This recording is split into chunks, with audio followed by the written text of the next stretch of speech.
মানুষের পৃথিবীর কেন্দ্রে অভিযানের কল্পনা অনেক আগে থেকেই ছিল, ঠিক যেমনটি বইয়ে বলা হয়েছে, যেখানে রয়েছে বিশাল ভূগর্ভস্থল জগৎ, প্রাগৈতিহাসিক অতিকায় প্রাণীদের পদাচরণা এবং অদ্ভুত সব উদ্ভিদ। প্রধান চরিত্রগুলো তাদের নিখোঁজ হওয়া আত্মীয়দের সন্ধানে এক দুঃসাহসিক অভিযানে বের হয়। তারা যখন মাটির নিচের গভীরে প্রবেশ করে, তখন সেখানে তারা অবিশ্বাস্য এক দৃশ্য দেখতে পায়: বিশালাকার মাশরুমের বন এবং প্রাগৈতিহাসিক যুগের ডাইনোসর। অভিযাত্রীরা মাটির নিচে থেকে পথ চলতে গিয়ে অনেক বাধার সম্মুখীন হয়। হঠাৎ তারা দেখতে পায় বিশাল এলাকা জুড়ে গাছপালা মরে গেছে এবং চৌম্বকীয় শক্তির প্রভাবে কম্পাস ঠিকমতো কাজ করছে না।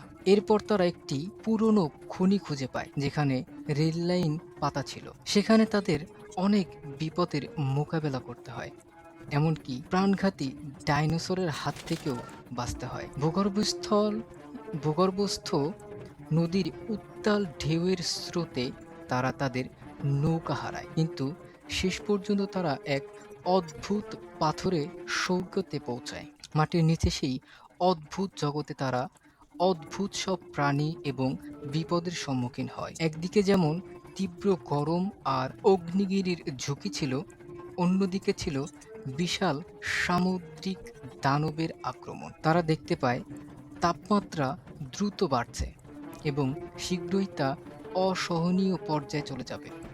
তাদের হাতে সময় খুবই কম ছিল। তারা একটি প্রাচীন মানচিত্র এবং চিহ্ন অনুসরণ করে পালানোর পথ খুঁজতে থাকে। শেষমেশ তারা একটি বিশাল আগ্নেয়গিরির জ্বালামুখ ব্যবহার করে মাটির নিচ থেকে বের হওয়ার পরিকল্পনা করে।